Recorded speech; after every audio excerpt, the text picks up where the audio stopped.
Hi tears, welcome back. எல்லாரும் எப்படி இருக்கீங்க? நல்லா இருக்கீங்களா? அரிசி ஊற போடுறதுக்கு மறந்துட்டீங்களா? இனி அரிசி ஊற போட்டு அரைக்கிறதுக்கு சங்கடமாக இருக்குதுங்களா? ரொம்ப ஈஸியாக இந்த ஒரு ரெசிபி நீங்கள் ட்ரை பண்ணி பாருங்கள். காலையில் எழுந்திரிச்சு வரும் 1 ஹவரில் ரெடி பண்ணக்கூடிய ஒரு அருமையான பிரேக்ஃபாஸ்ட் ரெசிபி. இந்த டிப்ஸ் அண்ட் ட்ரிக்ஸை நீங்கள் ஃபாலோ பண்ணால் போதுங்க.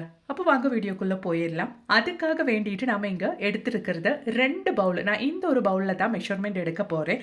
இந்த பவுலில் 2 பவுல் அளவுக்கு ஆட்டப்பொடி எடுத்திருக்கேன். அதாவது கோதம்பு பொடி எடுத்திருக்கேன். உங்களுக்கு எவ்வளோ தேவையோ அவ்வளோ நீங்கள் எடுத்துக்கலாங்க. அதே பவுலில் 3/4 பவுல் அளவுக்கு சாப்பாடு எடுத்திருக்கேங்க. அது மாதிரியே 2 டீஸ்பூன் அளவுக்கு சுகர் கூட நம்ம இந்த டைமுக்கு ஆட் பண்ணிக்கலாம். அது மாதிரி டேஸ்ட்டுக்கு தகுந்த மாதிரி உப்பு கூட இந்த டைமுக்கு நாம் சேர்த்து கொடுக்கலாங்க. அதுக்கப்புறமேட்டு நம்ம தேங்காய் தாங்க சேர்த்து கொடுக்க போகிறோம். தேங்காய் நீங்கள் சிரவி சேர்க்கலாம். சிரவும் போது ரொம்ப சிரமமாக இருக்கும் அப்படின்றதுக்காக, கொஞ்சம் ஈஸியாக இருக்கிறதுக்காக நான் இந்த மாதிரி கட் பண்ணி எடுத்திருக்கேன். துருவிய தேங்காய் கூட நீங்கள் பயன்படுத்திக்கலாங்க. எப்படியும் நம்ம போட்டு அரைக்க போகிறோம், அது ஈஸியாக அரைஞ்சு கிடைக்கும். நான் தேவையான அளவுக்கு மிதமான சூடில் இருக்கிற தண்ணி தாங்க சேர்த்து கொடுக்குறேன். நம்ம மிக்சியில் போட்டு டைரெக்டாக அரைச்சோன்னா அந்த மாவு கட்டி கட்டியாக ஆகிறதுக்கு சான்சஸ் இருக்குது. அப்படி இல்லாமல் நல்லா ஃபைனாக அரைஞ்சு கிடைக்கிறதுக்காக நம்ம இந்த மாதிரி இப்போவே லைட்டாக ஒரு மிதமான சூடோடு இருக்கிற தண்ணியை நம்ம ஊற்றி இந்த மாதிரி மிக்ஸ் பண்ணி விட்டுறலாங்க. நல்ல டேஸ்டான, குழந்தைங்களுக்கும் பெரியவங்களுக்கும் எல்லாம் ஒரே மாதிரி பிடிக்கக்கூடிய ஒரு அருமையான ரெசிபி தாங்க இது. இந்த மாதிரி நாம் கட்டி ஒன்றும் இல்லாமல் நல்லபடியாக நம்ம இந்த மாதிரி நல்லபடியாக ஒன்று மிக்ஸ் பண்ணி எடுத்துக்கலாம். நீங்கள் எடுக்கிற தண்ணி மிதமான சூட்டில் இருக்கணும். கண்டிப்பாக அது கவனிச்சுக்கோங்க. இந்த ஒரு கன்சிஸ்டன்சியில் நம்ம ரெடி பண்ணிக்கலாங்க. பாருங்கள், நல்லா இந்த மாதிரி நம்ம ரெடி பண்ணி எடுத்துட்டோம். இந்த ஸ்டேஜில் தான் நம்ம கட் பண்ணி எடுத்த அந்த தேங்காய் நம்ம சேர்த்து கொடுக்க போகிறோம். அதே அளவு 1/2 பவுல் அளவுக்கு தான் நான் கட் பண்ணி எடுத்த தேங்காய் சேர்த்து கொடுக்குறேன். இது துருவனதாக இருந்தால் ஒரு 3/4 அளவுக்கு வந்துருங்க. இதுவும் சேர்த்து நல்லா மிக்ஸ் பண்ணி விட்டதுக்கு அப்புறமேட்டு நம்ம மிக்சியில் போட்டு நல்லா ஒன்று பிளெண்ட் பண்ணி எடுத்துனா நல்லா ஃபைனாகவே நம்ம அரைச்செடுக்க போகிறோங்க. நல்லா மிக்ஸ் பண்ணி எடுத்துட்டோம். இதுக்கப்புறமேட்டு நம்ம மிக்சி ஜாரில் ஊற்றிக்கலாங்க. மிக்சி ஜாரில் ஊற்றுறதுக்கு முன்னாடி கொஞ்சம் தண்ணி ஊற்றிட்டு அதுக்கப்புறமேட்டு நீங்கள் அந்த பேட்டரை ஊற்றிக்கோங்க. அப்போ உங்கள் மிக்சி ஜாரில் ஒட்டாமல் உங்களுக்கு நல்லா ஃபைனாக அரைச்சி எடுத்துடலாம். மிக்சி கழுவுறதுக்கும் ஈஸியாக இருக்கும். அப்போ நான் ரெடி பண்ண பேட்டரை இந்த மாதிரி மிக்சி ஜாரில் ஊற்றிட்டு நல்லா ஃபைனாக அரைச்செடுக்க போகிறேங்க. இதுக்கு மேலே நம்ம தண்ணி ஊற்றணுன்னு அவசியம் இல்லை. நம்ம பேட்டரி இப்போவே மிதமான சூடில் தான் இருக்கும். நம்ம அரைச்சி எடுக்கும் போதும் அந்த ஒரு சூடு நமக்கு இருக்கும். ஏன்னா மிக்சியில் அரைக்கும் போது ஆட்டோமேட்டிக்காக ஒரு சின்ன சூடு அந்த பேட்டரில் இருக்கும். அது இல்லாமல் நம்ம சேர்த்து கொடுத்த தண்ணியும் சூடாக இருக்கிறதுனால பேட்டரி இப்போ ஓரளவுக்கு நமக்கு சூடாக இருக்கும். அந்த மாதிரி தான் நமக்கு இருக்கணும். அப்போ தான் நமக்கு ஃபைனாக 1 ஹவரில் நமக்கு இந்த ஒரு பேட்டரி ரெடி ஆகும். நல்ல கையாலேயே கை நல்லா வாஷ் பண்ணதுக்கு அப்புறமேட்டு கையாலேயே நல்லபடியாக மிக்ஸ் பண்ணிக்கோங்க. அப்போ தான் நமக்கு நல்லபடியாக அந்த பேட்டரி நம்மளோடது அப்பத்துக்கு செட் ஆகும். கையால் மிக்ஸ் பண்ணுறதுனால சங்கடப்பட வேண்டாங்க. இந்த மாதிரி பண்ணால் தான் நமக்கு நல்ல ஃபைனான அப்பம் ரெடி பண்ண முடியும். அது காலையில் வித்தின் 1 ஹவரில் ரெடி பண்ணக்கூடிய ஒரு அருமையான டேஸ்டியான ஒரு பிரேக்ஃபாஸ்ட் ரெசிபி தாங்க. அப்போ நான் ஒரு 1 ஹவர் டைமுக்கு இந்த பாத்திரத்தோட லிட்டு க்ளோஸ் பண்ணிவிட்டு குக்கருக்குள்ளே தாங்க இறக்கி வைக்க போகிறேன். ஏன்னா நமக்கு 1 ஹவரில் இதை ரெடி பண்ணி நம்ம யூஸ் பண்ண போகிறோம். ஸோ நல்லபடியாக அந்த மாவு ஒன்று செட் ஆகிறதுக்காக வேண்டிட்டு நம்ம குக்கருக்குள்ளே போட்டுட்டு நல்லா குக்கர் ஒன்று மூடிட்டு ஒரு 1 ஹவர் டைமுக்கு இது அப்படியே நம்ம விட்டுடலாங்க. 1 ஹவர் பொறுத்து நம்ம அந்த பாக்ஸ் ஓப்பன் பண்ணி பார்க்கலாங்க. நல்லபடியாக நம்மளோட பேட்டரி செட் ஆயிடுச்சு. ஒரு சில இடத்துல சூடை பொறுத்து நம்மளோட பேட்டரி செட் ஆகிறது அந்த டைமிங் சேஞ்சஸாக இருக்கும். அப்படி உங்களுக்கு ரொம்ப டைம் எடுக்குது இது செட் ஆகிறதுக்கு அப்படின்னா நீங்கள் கொஞ்சம் சுடு தண்ணி குக்கருக்கு கீழே ஊற்றிட்டு அதுக்கு மேலே ஒரு பவுலை வச்சுட்டு அதுக்கப்புறமேட்டு நீங்கள் இந்த பேட்டர் வச்சுக்கோங்க. நல்லபடியாக உங்கள் பேட்டரி செட் ஆகும். ஜஸ்ட்டு பபிள்ஸ் மட்டுமே நம்ம பேட்டருக்கு மேலே வந்தால் போதுங்க. நல்லா பர்ஃபெக்டாக நம்மளோட பேட்டர் ரெடி ஆயிடுச்சு அப்படின்றது அர்த்தம். பாருங்கள், இதுக்கப்புறமேட்டு பாருங்கள் எப்படி பபிள்ஸ் வந்திருக்குன்னு. இந்த மாதிரி பபிள்ஸ் வந்தாலே போதுங்க, அவ்வளோதான். நல்லா இந்த மாதிரி நீங்கள் இந்த மாதிரி நல்லா மிக்ஸ் பண்ணிவிட்டு இந்த மாதிரி மிக்ஸ் பண்ணி விட்டதுக்கு அப்புறமேட்டு தேவையான அளவுக்கு கொஞ்சம் கூட உப்பு நம்ம இந்த டைமுக்கு சேர்க்கலாம். நம்ம அரைக்கும் போதே கொஞ்சம் உப்பு சேர்த்துருந்தோம். இப்போ நமக்கு தேவையான அளவுக்கு உப்பு சேர்த்து நல்லபடியாக ஒன்று மிக்ஸ் பண்ணிடலாங்க. இதுக்கப்புறமேட்டு நமக்கு தேங்காய் பால் ரெசிபி, அதுவும் மாதக்கணக்கில் நமக்கு யூஸ் பண்ணக்கூடிய ஒரு அருமையான தேங்காய் பால் ரெசிபி எப்படி செய்யறதுன்னு பார்த்துடலாம். வேலைக்கெல்லாம் போகிற பெண்மணிகளுக்கு ரொம்பவே பயனுள்ள ஒரு டிப்பு தாங்க இது.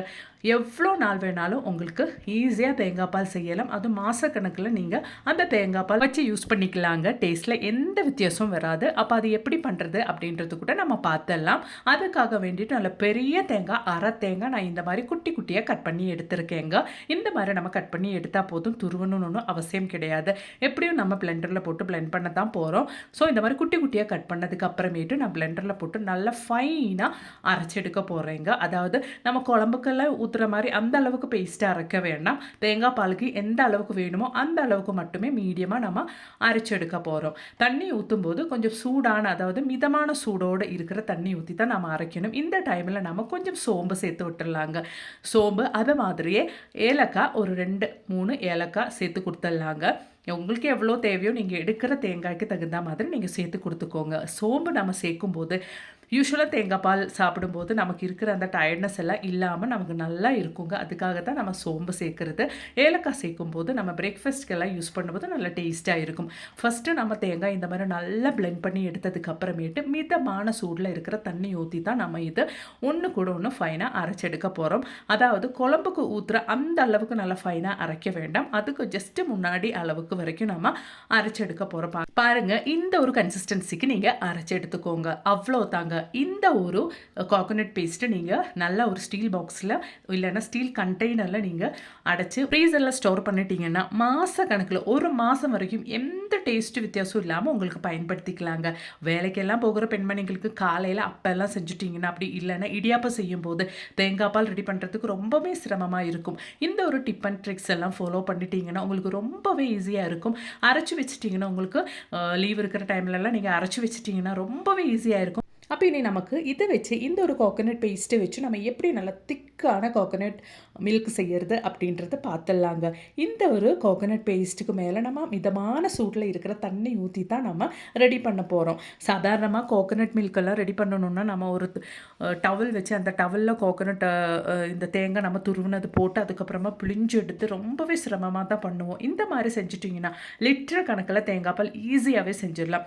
பாருங்கள், சூடான அளவுக்கு தண்ணி எடுத்துகிட்டு உங்களுக்கு எவ்வளோ திக்காக தேங்காய் பால் வேணுமோ அந்த அளவுக்கு நீங்கள் தண்ணி ஊற்றிட்டு இந்த மாதிரி ஜஸ்ட்டு ஒரு ஸ்பூனை விட்டு மிக்ஸ் பண்ணதுக்கு அப்புறமேட்டு ஒரு ஃபில்டரில் போட்டு நீங்கள் ஃபில்டர் பண்ணி எடுத்துட்டிங்கன்னா நல்ல திக்கான தேங்காய் பால் சீக்கிரமாகவே, அதுவும் வெறும் 5 நிமிஷத்தில் நம்ம ரெடி பண்ணிக்கலாங்க. அதுக்காக வேண்டிட்டு ரொம்ப ஒன்றும் நீங்கள் டைம் எடுத்துக்கணுன்ட்டு அவசியம் இல்லை. பாருங்கள், ஒரு ஃபில்டர் நான் வச்சு கொடுக்க போகிறேன். அதுக்கப்புறமேட்டு அந்த ஃபில்டரில் நம்ம வடிகட்டி எடுத்துடலாம். அவ்வளோதான், நம்மளோடது தேங்காய் பால் ரெடி ஆயிருச்சுங்க. நீங்களும் வீட்டில் இந்த மாதிரி ட்ரை பண்ணுங்கள். பிடிச்சிருந்தால் மறக்காமல் உங்கள் ஃப்ரெண்ட்ஸ் அண்ட் ஃபேமிலி கூட ஷேர் பண்ணி சப்போர்ட் பண்ணுங்க. பெண்மணிகளுக்கெல்லாம் ரொம்பவே ஈஸியான ஒரு மெத்தடாக இருக்கும்னு நம்புகிறேன். கண்டிப்பாக நீங்களும் ட்ரை பண்ணுங்கள். தேங்காய் பால் எடுக்கிற இதை விட ஈஸியான மெத்தட் உங்களுக்கும் தெரிஞ்சிருச்சுன்னா கண்டிப்பாக கமெண்ட்டில் போட்டு எனக்கு ஷேர் பண்ணுங்கள். அது போலவே மறக்காமல் ஒன்று லைக் கூட பண்ணி சப்போர்ட் பண்ணுங்கள் ஃப்ரெண்ட்ஸ். அவ்வளோதான் ஈஸியாக நம்ம எப்படி ஃபில்டர் பண்ணி தேங்காய் பால் ரெடி பண்ணிட்டோன்னு பாருங்கள். உங்களுக்கு திக்காக வேணும்னா கொஞ்சம் அளவுக்கு தண்ணி ஊற்றிக்கோங்க. கொஞ்சம் திக்கு கன்சிஸ்டன்சி தேவையில்லை, கொஞ்சம் ஜாஸ்தி வேணும் அப்படின்னா அதுக்கு தகுந்த மாதிரி நீங்கள் தண்ணி ஊற்றினா போதுங்க. அவ்வளோதான், நம்மளோட தேங்காய் பால் பாருங்கள் நல்லா திக் அண்ட் டேஸ்ட்டாக நம்மளோட தேங்காய் பால் இங்கே ரெடி ஆயிடுச்சுங்க. இடியாப்பத்து கூடவும் அப்பத்து கூடெல்லாம் சாப்பிடக்கூடிய அளவுக்கு டேஸ்ட்டான தேங்காய் பாலும் நம்ம ரெடி பண்ணியாச்சு. இதுக்கப்புறமேட்டு தேவையான அளவுக்கு சுகர் போட்டு நம்ம அதை யூஸ் பண்ணிக்கலாங்க. இனி நம்ம காலையில் வித்தின் 1 ஹவரில் ரெடி பண்ண பேட்டரில் அருமையான அப்பம் எப்படி செய்யறது அப்படின்றத பார்த்துடலாம். அதுக்காக வேண்டிட்டு அப்பச்சட்டியில் நான் 2 தவி அளவுக்கு நான் பேட்டர் ஊற்றுறேங்க. அதுக்கப்புறமேட்டு இதை இந்த மாதிரி சுற்றி எடுக்கிறேன். பாருங்கள், நல்லா கிறிஸ்பியாக அந்த சைடெல்லாம் நல்லா கிறிஸ்பியாக நல்லா பார்க்குறதுக்கே அவ்வளோ நல்லா இருக்குங்க. அப்போது அது மாதிரியே இதை சாப்பிட்றதுக்கும் அவ்வளோ நல்ல டேஸ்ட்டாக இருக்கும். இந்த மாதிரி சுற்றி விட்டதுக்கு அப்புறமேட்டு நம்ம ஒரு லிட்டை போட்டு க்ளோஸ் பண்ணி விட்டுக்கலாங்க. அதுக்கப்புறமேட்டு நம்ம ஓப்பன் பண்ணி பார்த்துடலாம். எவ்வளோ அழகாக நம்மளோடது அப்பம் செட் ஆகி வந்துருச்சு பாருங்கள். இன்னும் நீங்கள் அரிசி ஊற வைக்கணுன்ட்டு அவசியம் இல்லை. அது மட்டுமே இல்லாமல் சிரமப்பட்டு அரிசி அரைக்கணுன்ட்டு இல்லைங்க. காலையில் 1 ஹவரில் நம்ம ரெடி பண்ணக்கூடிய ஒரு அருமையான பிரேக்ஃபாஸ்ட் ரெசிப்பிங்க. கண்டிப்பாக நீங்களும் இன்றைக்கே செஞ்சு ட்ரை பண்ணி பாருங்கள். பிடிச்சிருந்தா மறக்காமல் ஒன்று லைக் கூட பண்ணி சப்போர்ட் பண்ணுங்கள் ஃப்ரெண்ட்ஸ். பாருங்கள், டேஸ்டான அப்பம் ரெடி ஆயிருச்சு. அதுவும் வித்தின் 1 ஹவரில் நம்ம வீட்டிலையே ரெடி பண்ணிட்டோம். இதுக்கு அருமையான ஒரு காம்பினேஷன் நான் செஞ்சது கோகோனட் மில்க் தான், தேங்காய் பால் தான். கண்டிப்பாக நீங்களும் வீட்டில் ட்ரை பண்ணி பாருங்கள். தேங்காய் பால் ஈஸியாக செய்யக்கூடிய மெத்தடும் நான் என் வீடியோவில் ஆட் பண்ணியிருந்தேன். பிடிச்சிருந்தா மறக்காமல் உங்கள் ஃப்ரெண்ட்ஸ் அண்ட் ஃபேமிலி கூட ஷேர் பண்ணி சப்போர்ட் பண்ணுங்கள். தேங்க்ஸ் ஃபார் வாட்சிங்.